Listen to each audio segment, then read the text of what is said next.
everybody, I'm Matthew Heines and I am running for the United States Senate.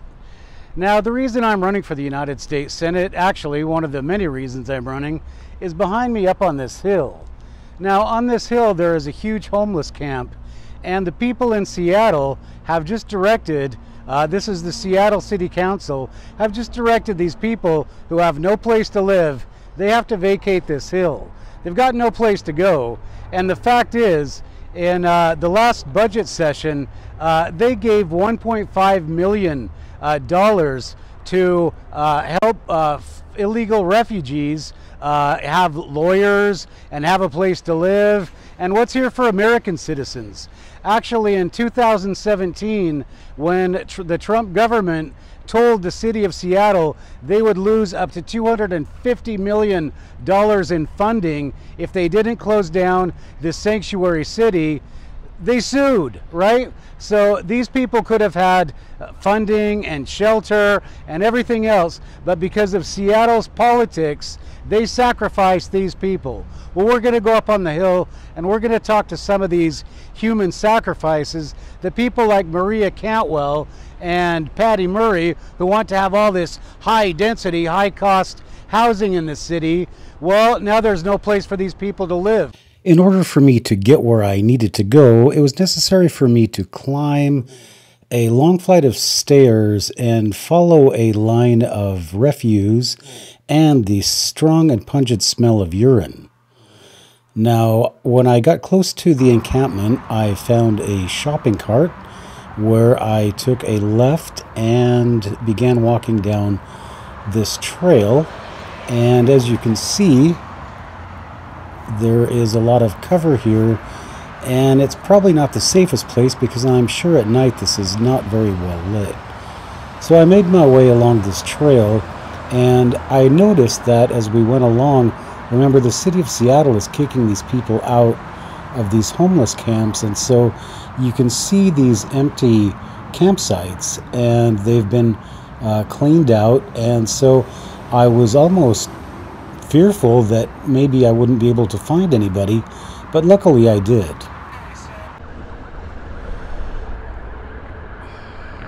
Okay, so I've actually made it to the homeless camp.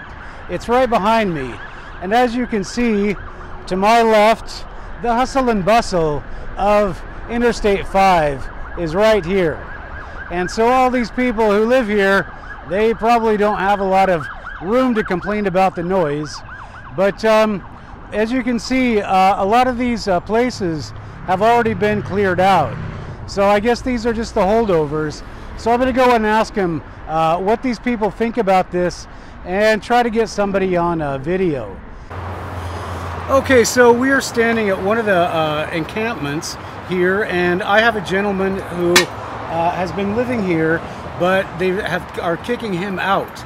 Now, sir, do you have any place to go? Anywhere I go, there is a place. All right, so there is a place waiting for me. Good. So you have a little bit of hope. What about the? Do you know many people? What do you mean a little bit of hope? There's 100% hope. There's only one hope. There is no such a thing like a little bit of hope. You must be not the Christian, though.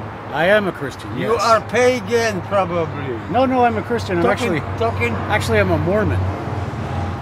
Mormon, Latter-day Saint. That's great. That's great. So what we want to do is we want to make sure, because Jesus said, no poor people. So can I just ask you, what Jesus said again?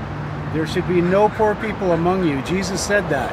Book of Mormon, read it. How are you pointing finger at me and I am not poor? Well, I'm sorry.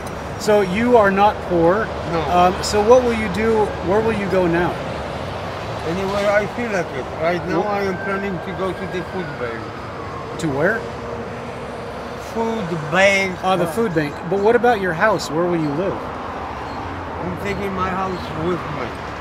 Okay, and do you own an automobile? I am not stuck up rich to people like you. I am just putting things in a backpack or a bag of carry. Okay, so all this stuff you'll just leave here? Huh? You'll just leave all this stuff here? Most of it. Okay. Well, can I ask you, how long have you been here? 1 year old. Over 1 year, really. And what, can I ask you, what do you do for income, for money? I was a carpenter, Carpenter? builder, Okay. many skills in the remodeling stuff. Carpentry, drywall, electrical, tile, vinyl, ceramic. Okay, because of my microphone, it might not pick you up. So this gentleman is a carpenter. He does drywall. Do you work a lot in Seattle? I rebuilt maybe 30, 40 houses. Built 30 or 40 houses. So why do you live here then? Obviously you can make money. Why do you live here? Obviously you don't understand anything. And you're just asking questions like, because you are outsiders. Shit happened to people. Right? Exactly. Well, just so you know, I am poor. My wife and I were one paycheck away from being here with you. So we're poor just like all of America. And I'm trying to do something about that. But it looks to me like this is the life you like, right? You enjoy this? You have no responsibilities. I really enjoy being here, even talking to you, because you are kind of not very bright. You're asking dumb questions. Well, what And questions you're should I trying to ask? lead things, and let me tell you something. You have to come one more time, and I will educate you about what is this all about. And I'm going to talk already about myself. I will give you a little hint what the homelessness is all about. And you will know. Okay, so in case you can't hear this, I've been invited to come back, and this gentleman is going to tell me what it is like to be homelessness, because he thinks that I come from a different world and I don't understand what it is to be poor. So he thinks that I'm not a very bright person, and I certainly want to be educated, because these are the people I represent. Oh, so we came from the same world, but somehow when God sent you here to do your mission and work for God, you just forgot what He told you. And now you are wandering around with the homeless people who have, first of all, they don't vote because they hate politicians. They don't vote because they think you are crooked, corrupted, greedy bastards. Exactly. Exactly. And I agree. You not help us because you hate us. Look at you. Hate. No. I would be one of you. So what can as a politician, you got another agenda. I know what it is. You are not FBI agent because you be dressing like clown. You look like kind of wannabe governor. Okay, well, let me give you some statistics. In 2017, Seattle said that they're going to have a sanctuary city. So they're going to bring in all these illegal refugees. So we lost $15 million that was scheduled for people like you, for shelters, outreach, hygiene, healthcare for the homeless. The federal government cut off $15 million because Seattle keeps allowing refugees that come here to prey on Americans. So people who are hardworking, like this gentleman, who cares about him? Well, I care about him. So a couple more statistics. $4 million would have gone to a block grant, or went to a block grant, or would have gone to a block grant, but it was cut off. $4 million just for homeless in Seattle. And Seattle gave last year $1.5 million to illegal immigrants and their illegal immigrant legal aid, right? So does anybody give you any legal aid? I don't know what the legal aid is. Well, if you need help, like somebody's kicking you out of your house and you need an attorney, do you have access to an attorney?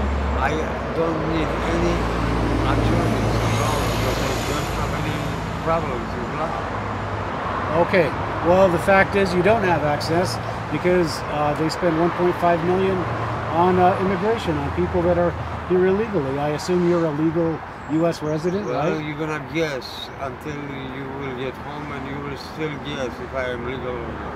Okay, well, if you're not If you legal, want to see my green card? no, if you're not legal. Sorry, we don't have any. No, if you're not legal, I don't care. I don't want to show you on TV if you're not. I don't want to cause any problems. Show on TV everything I said. Okay, I will. Okay, well, I don't want to bother you that much. I'm going to shut this off. So actually, I'm just a little bit outside of the camp, and we're going to go down and talk to some of the people here.